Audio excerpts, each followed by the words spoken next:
আরবাউন মিন সুনানিল মুরসালিন, 4টা সুন্নাত সব নবীদের সুন্নাত। তিরমিজির হাদিস। 1 নাম্বার আল হায়া, লাজুকতা। সব নবীরা লজ্জাশীল ছিলেন। কি ছিলেন? এজন্য বাচ্চাকে লজ্জাশীলতা শিখাবেন।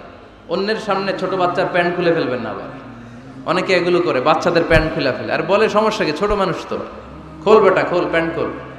এখনো যদি প্যান্ট খোলা শিখান, নাফরমান হবে, টেন্ডারবাজ হবে, এগুলো চাঁদাবাজ হবে। ঠিক কিনা? ভদ্রতা তার মধ্যে আসবে না, শিষ্টাচারিতা আসবে না। ছোট বাচ্চা হলো, তার একটা প্রেস্টিজ আছে না নাই? কখনো বাচ্চাদের প্যান্ট খোলা যাবে আল হায়া, লাজুকতা। বিষ্ণু ঈসা ইসলাম আম্মাজান হালিমাতুস সাদিয়া রাদিয়াল্লাহু তাআলা আনহার বাড়িতে লালিত পালিত হয়েছেন 5টি বছর। বিষ্ণু ঈসা ইসলামের দুধ মা হালিমাতুস সাদিয়া বলে, এই কুরাইশি মুহাম্মদকে এনে দুধ খাওয়াতাম, কিন্তু এই ছোট্ট মুহাম্মদ কখনো কাঁদে না, ব্যথা পেলেও কাঁদে না, ক্ষুধা লাগলেও কাঁদে না। শুধু মুহাম্মদের লজ্জাস্থানের জায়গা থেকে কাপড়টা সরে গেলে শিশু মুহাম্মদ চিৎকার দিয়ে ওঠে। লজ্জাশীল ছিলেন। 4টা সুন্নাত সব নবীদের ছিল। লাজুকতা। 2 নাম্বার আসিওয়াক, মেসওয়াক। মেসওয়াক করেন তো? 3 নাম্বার আত্তাআতুর, আতর মাখা। আতর মাখেন তো? 4 নাম্বারে আর নিকাহ, বিয়ে করা। সব নবীরা বিয়ে করেছে। সুবহানাল্লাহ পড়ে। এক্সেপ্ট অল্প কয়েকজন ছাড়া, যেমন ইয়াহইয়া আলাইহিস সালাম, সাইয়্যিদান ওয়া হাসুরা, উনি ছিলেন নেতা এবং নারীদের প্রতি অনাসক্ত। অনেকে আরো কয়েকজনের ব্যাপারে বলে। ইবনে তাইমিয়া আলাইহি রাহমা বিয়ে করেননি। ইবনু জারির আত-তাবারি আলাইহি রাহমা বিয়ে করেননি।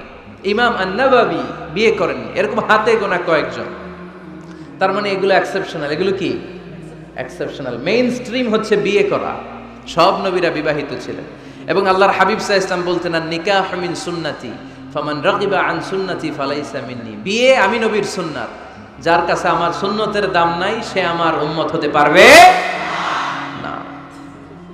আবার বিশ্বনবী যুবকদেরকে দেখলে ডেকে বলতেন, ইয়া মা'শারাশ শাবাব মান ইসতাতা'a মিনকুমুল বাআতা ফালিয়াতাযাওয়াজ। ও যুবক ছেলেরা, তোমাদের যাদের ক্ষমতা আছে তারা বিয়ে করো। তোমাদেরকে ডেকে বিশ্বনবী বলেছেন, ও যুবকেরা বিয়ে করো, বিয়ে করো। আর যদি বিয়ের সুযোগ না থাকে তাহলে রোজা রাখো। কি রাখো? ফাইন্নাহু লাহু বিজা। রোজা যৌন তাড়নাকে অবদমন করে, অবদমিত করে রাখে। এজন্য হয় বিয়ে করবা, আর বিয়ের সুযোগ না থাকলে রোজা রাখবা। বিয়ের চেষ্টা করলে ওই চেষ্টায় বরকত নাজিল করে কে? সালাসাতুন হাক্কুন আলাল্লাহি আউনুহুম। 3 শ্রেণীর ব্যক্তিকে সাহায্য করা আল্লাহ নিজের উপর আবশ্যক করে ফেলেছে। নিজের জন্য আবশ্যক 3 শ্রেণীর ব্যক্তিকে সহায়তা করা। এর মধ্যে 1 শ্রেণীর হচ্ছে আন-নাকিহ আল্লাযী ইউরিদুল আফাফ। এমন যুবক যে বিয়ে করার মাধ্যমে নিজের চরিত্রকে বাঁচাতে চায়। আল্লাহ বলে, ওই যুবককে সাহায্য করা আমি আল্লাহ আমার উপর ফরজ করে ফেলেছি। এজন্য যুবক ছেলেরা বিয়ে ট্রাই করো। সহজ করে দিবে কে? বিয়ে করলে রিজিকে বরকত দেয় কে? ইলতামিসু আর-রিজকা বিন-নিকাহ। তোমরা বিয়ে করার মধ্য দিয়ে আল্লাহর কাছে রিজিক তালাশ করো। বিয়ে করলেই বরকত দেয় কে? চিল্লায় বলতে হবে কে? আবার বিষ্ণু ঈসা ইসলাম বললেন, যে বিয়ে করলো তার দিনের অর্ধেক পরিপূর্ণ করে দিল কে?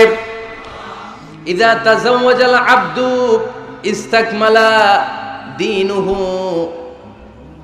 নিসফু দীনিহি। যে ব্যক্তি বিয়ে করলো তার দিনের অর্ধেক পূর্ণ করে দিল কে? ফালিয়াত্তাকিল্লাহা ফিন নিসফিল বাকি। তার দিনের অর্ধেক পূর্ণ হয়ে গিয়েছে, এবার সে তার দিনের বাকি অর্ধেক নিয়ে টেনশনে থাকুক। সুবহানাল্লাহ পড়ে। বিয়ে করলে আপনার দিনদারির হাফ এটা কমপ্লিট, বাকি হাফ নিয়ে আপনি টেনশন করবেন। তাহলে বিয়ে করলে রিজিকে বরকত হয়, বিয়ে করলে আল্লাহর সাহায্য পাওয়া যায়, বিয়ে করলে ইমানের অর্ধেক কমপ্লিট হয়ে যায়। শুধু বাকি অর্ধেককে কমপ্লিট করে দিলেই আমাকে পাক্কা জান্নাতি বানাই দিবে কে?